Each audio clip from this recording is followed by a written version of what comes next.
Cześć czołem, w dzisiejszym odcinku podcastu specjalnego gościem jest gracz NBA, Euroligi, a obecnie warszawskiej Legii, McCallum. Rozmawiamy o stanie Michigan, rankingach szkół średnich w USA, wyborze uczelni oraz karierze w NBA. Zapraszam.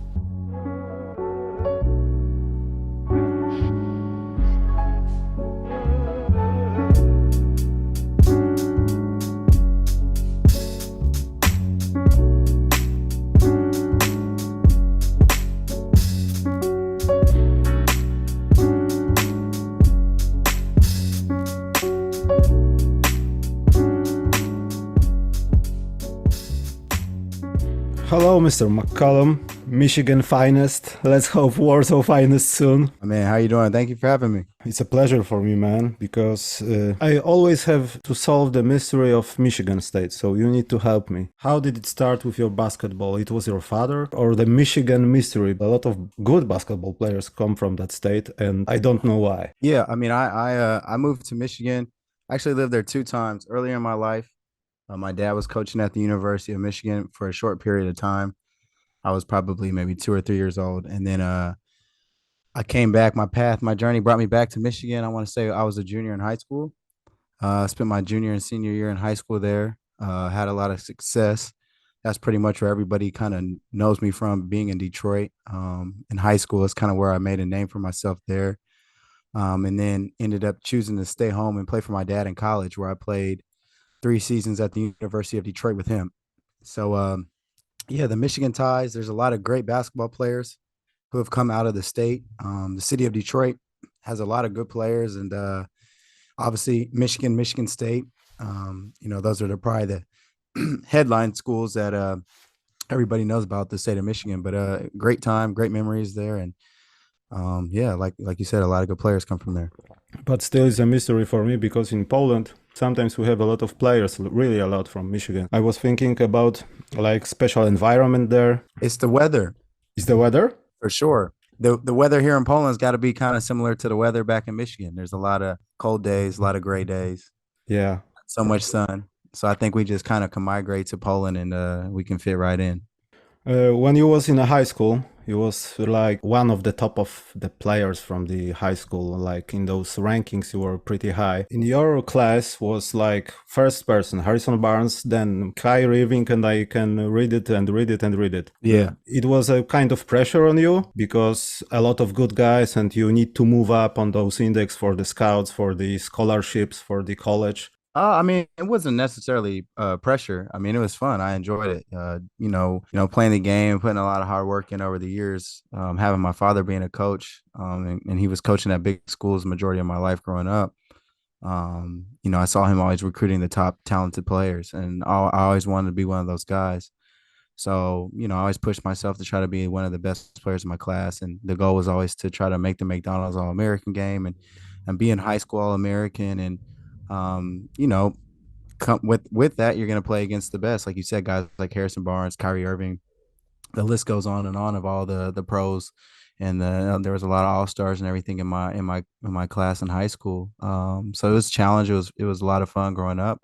There was a lot of great guards I had to go against and, still get to compete and see some of these guys still playing today. So it was never pressure. It was more so a challenge, and it was a lot of fun, and it pushed me to become a better player for sure. But do you think those rankings, because it's not the only one, are giving the true picture, class, high school class? Because sometimes you have some players which are the top ranks or even top 20, and after 1 year or a few months in a college, they are like blowing up. Yeah, I would say like the rankings can only mean so much. Majority of the time, most of the guys who are the, top players of their class, end up normally having successful college careers.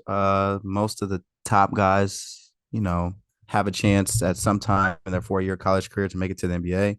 And then there's also a ton of guys who weren't even ranked in the top 100 coming out of high school, entering college. There's guys that you never even heard of who go to the right college and they develop and they blow up their first year in school, and they just continue to keep working hard and getting better. And you see them make it to the NBA having success. And then there's also the route of some of the guys who are the top players, and they've always been the top player in high school. They maybe go to the wrong college and it doesn't pan out, or In high school, they were bigger, stronger, and faster than everybody. And then guys kind of catch up to them, and maybe they stop working hard, or their game just doesn't really develop or translate to the next level. So, I mean, you definitely see that. I mean, so that's why you can't really go so much based off of ranking. Majority of the time, the guys who are like top five coming out of high school are probably have a higher percentage chance of making it to the NBA opposed to someone who might be a, top 50 player coming out of high school. I mean, there's only Mhm. 60 guys who get drafted every year. So you think about entering college, and every year those top, 24 McDonald's All Americans are going to go in a pool of, the other 24 McDonald's All Americans the 2, 3 years before them. So not all those guys are going to end up making it.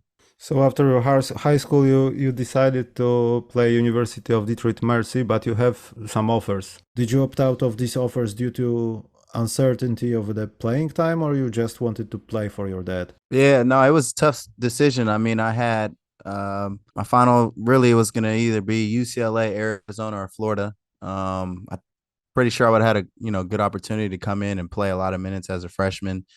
But it was kind of tough to turn the opportunity down to stay home and play for my dad. It was a special time. We spent 3 years together.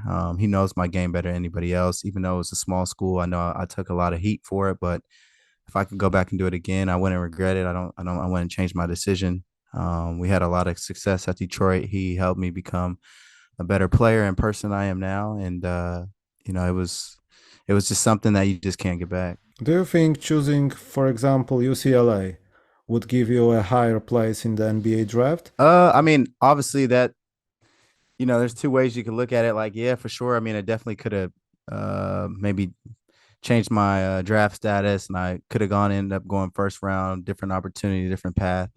But also, like you said, I could have gone, to school, and the opportunity might not have been what, was being told to me. And I might not have had the role and the responsibilities that I had playing for my father. You just never know. That's why I chose to, just stay home and play for my dad. I knew what I was gonna get. I knew my role. I knew the opportunity I was gonna have, and I knew he was gonna push me every single day to try to be the best player I can be. And we both had a goal to help me get to the NBA, and we were able to accomplish that. I think for everybody, which is like going to the NBA draft, the day is like the first most important day in pro career. But do you think you were picked too low, or you were just happy to be picked by any NBA team? Yeah. So back at that time, before you really enter the draft, you could send in like an evaluation form that you would get feedback from the teams and the coaches and GMs of all the 30 teams. And when I got my evaluation form back, they said I would be drafted anywhere from 25 to 35. I ended up going 36, so it was pretty accurate. I knew coming out, it was gonna be interesting. The highest I can go in the first round would have been somewhere in the late first. And then I knew if I wasn't drafted in the first round, I was going to be somewhere early in the second. I felt like I kind of pretty much accomplished everything that I could at that point in my college career. And still only being 21 years old when I entered the draft, I felt like my age and everything, I was ready. But for me, it was a blessing just hearing my name get called and being able to be drafted. And I mean, I never even worked out for Sacramento Kings. Really didn't even know much about the Kings or anything at the time. Didn't even know the coach, anything, honestly. I was just a young kid, just happy to be living out my long life, childhood dream, being drafted. So for me, it was just a blessing hearing my name get called. The best memory from your first year in NBA? Uh, my best memory, my first year, probably, yeah, just probably entering the game for the first time. I didn't play for. I don't think I played for like the first month and a half, and then I got subbed in like the end of the fourth quarter. We're playing against the Dallas Mavericks, and I don't know how, but the fans in Sacramento, always used to like me. They always chant my name when I was on the bench. They wanted me to get in, and I remember getting a standing ovation coming in, and I remember getting my first shot. I had a mid range pull up in the middle. No, excuse me, it was a three. I tried to shoot a corner three as soon as I got in the game, and everybody got on their feet. I missed it, but I ended up hitting a mid range shot, and I finally got my first 2 points. So I'll never forget that ever. Hmm. I need to ask about the worst memory from the first year. The worst memory from my first year was probably probably having being inactive. I don't know if you understand what that is, but inactive is basically like you can only have, I'm sure now the rosters are a little different, but at the time you can only have 13 players Ah, active. yeah, I get it. Yeah. Yeah. Wearing the uniform.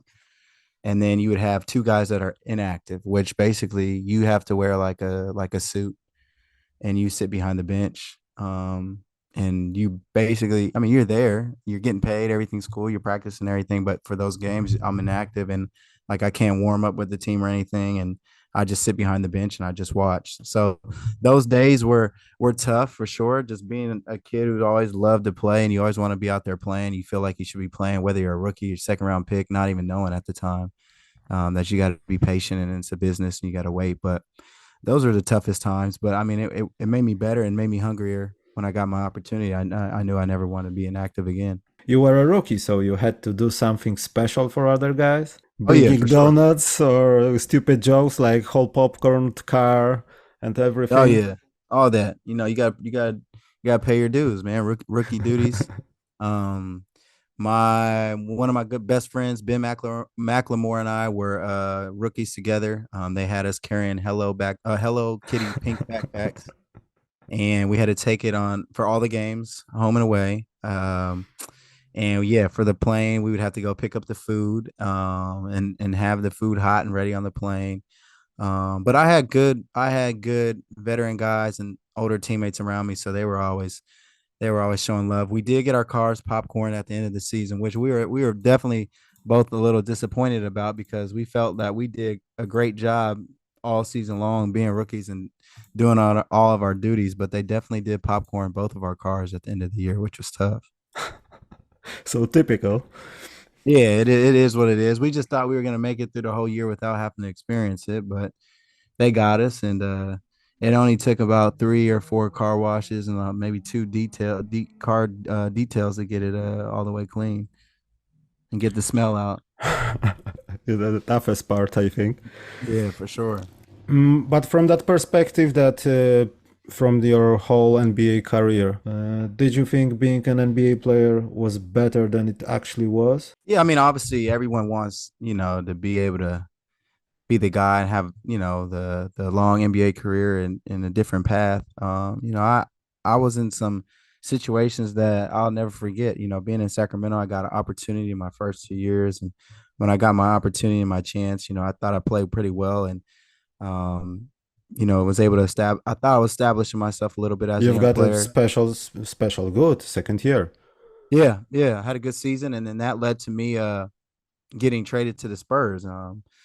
Obviously, it was a little frustrating in San Antonio. I never really played, never really got opportunity. I was obviously playing behind Tony Parker and Ginobili and Patty Mills, and the team was having a lot of success. But just getting the opportunity to be on the team and learn from Coach Popovich, and Tony Parker is a guy that I idolized growing up and always watching him, and sitting next to Tim Duncan on all the plane rides and just being able to pick these guys' brains, Kawhi Leonard, Danny Green, LaMarcus Aldridge, the list goes on and on of all the great players and the stars that I was able to say were my teammates, and them teaching me the game of basketball and just life. I think has helped me out a lot just as a person and as a player. So times like that I'll never take for granted, and the experiences and the relationships and everything that I got and made and have got to experience in the 4 years of my time in the NBA. I don't take it for granted. Obviously, I wish I could have, had a longer career and still be over there playing, but it was definitely a blessing and I enjoyed my time for sure. It ended in Memphis officially, like the last season when you played in. Yeah, that was like the last time I played an actual NBA game that counted. The following year, I went to training camp with the Pistons. I ended up making the team. Then they ended up waiving me the night before our first game. Spent time at the time, it was called the D League. Now it's the G League. Spent time there, and then I ended up getting called up to Charlotte. I was with the Charlotte Hornets for like a little over a month, but and nobody ever knows that. I was on the team. I was everything, wearing the uniform. I just never got in the game. Basically, I was just there practicing. They had a player who got injured. So then after that year, that's when I made the jump to Europe. I went to Unicaja in Malaga for my first year overseas. That year we were Euroleague, and I had no idea anything really honestly about Europe. So much Euroleague and all the different leagues. I just knew that the Euroleague was the highest level. I knew about the ACB being the best, one of the best leagues, and being, I guess, obviously the best domestic league in Europe. So, yeah, I made the jump and learned out quickly. It was a whole new world that I was entering. But from basketball perspective, regulations and other stuff, it was harder for you going straight from NBA to the, let's say, Euro basketball. Yeah, I mean, it was definitely it's totally different game. There's the rules are a little different. The game is shorter. There's less possessions. It's the paint is more clogged up. The defense is a little more team oriented. Just everything. It was just like the culture, the lifestyle. It just takes a little bit of time just getting adjusted and uh, used to, being living the NBA lifestyle, playing that style of play, the space on the court for, the 4 years previous to that. And then just, growing up playing basketball in America, when you make the jump really from the NBA to Europe, it's totally different. And especially Spain, because in Spain, it's not like you're out there playing 30 minutes a game and having a lot of shot attempts. You might get 6 shots one night, maybe 7, 8 shots. You have to be super efficient. They pick you up full court. Like the defense is way more intense.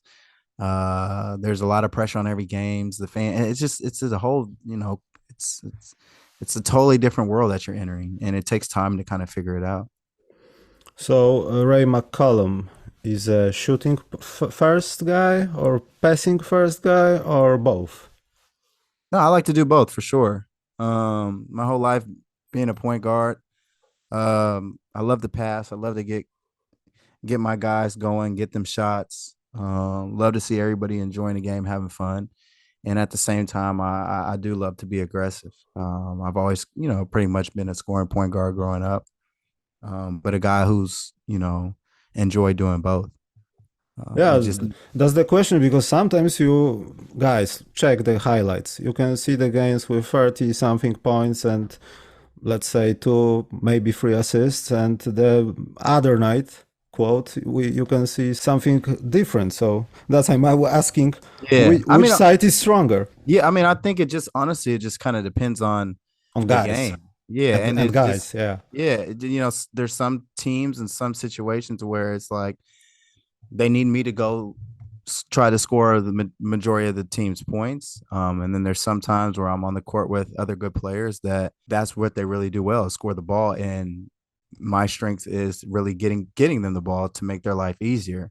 And then sometimes I'm on teams where it's a little bit more balanced, where they need me to score 13, 18 points and maybe five assists type of time. So it just kind of depends on who I'm on the court with, but I enjoy doing both. I mean, it's not like I go into a game like, oh, I'm going to try to score 30 points tonight, or I'm going to try to get 10 assists tonight. Like, I'm going out there to play, and whatever I see, I'm going to, be aggressive and try to make the best decision for the team for sure. So let's move to the Legia Warsaw. Why Legia? I knew they needed a point guard and playing in Champions League, and I know the team had success last year. Devin Marble and I are actually really close. We went to high school 5 minutes down the road from each other. So when I found he was on the team, and I know Travis Leslie as well, I called Devin right away. He was already here, and he told me nothing but great things about the city and the team. And I just thought it could be a good opportunity for sure. But what do you think about? I know you were like a couple days with the team, but what can you say about the? I can't say tactics, but strategy for the next season. It will be fast-paced team. You are going to play a lot of defense. Yeah, no, I mean, I think we're coming along quickly, and we're coming along really well. I think we have athleticism, we have shooters, we have scorers, we have bigs who can catch, who can finish, who can block shots. And the biggest thing for me is like the chemistry. Like I've only been here maybe a week and a half, if that, maybe like a week. And yeah, everyone seems to get along really well. Coach has been great. The coaching staff's been great. Everybody's been bought in every day, working hard, and they seem to enjoy themselves, have fun. A lot of the Polish guys, you can tell they're hungry. Last year, losing in the championship, everybody seems very confident in the team in this year. So I'm excited about the challenge ahead, and I think we can, once we figure this thing out, I think we can have a pretty special season here. The biggest strength of the team? The biggest strength is just our versatility. Like we have a lot of guys who can score the ball. I think a lot of guys who can bring a lot to the table. I don't think it's going to be a situation where we're just relying on one or two guys to have great games in order for the team to have success. Like I said, we have big men who can be dominant in the paint. We have guards who can facilitate and guys who can make shots. And with our size and our length, I think we could be a pretty good defensive team. So we have all of the pieces, I think, to have a successful team and a successful season. It's just, I think just right now, what we're using this time for is just building the chemistry and just getting better each and every day. Yeah, and play more each other, because it's the most important thing right now. For sure. Exactly. Okay, Mr. McCallum. So I wish you will have a marvelous season. Our listeners is going to watching your games, making notes, asking questions. I hope we can record something after, I don't know, maybe regular season. Thank you. I appreciate it. I definitely appreciate it. Thanks for having me.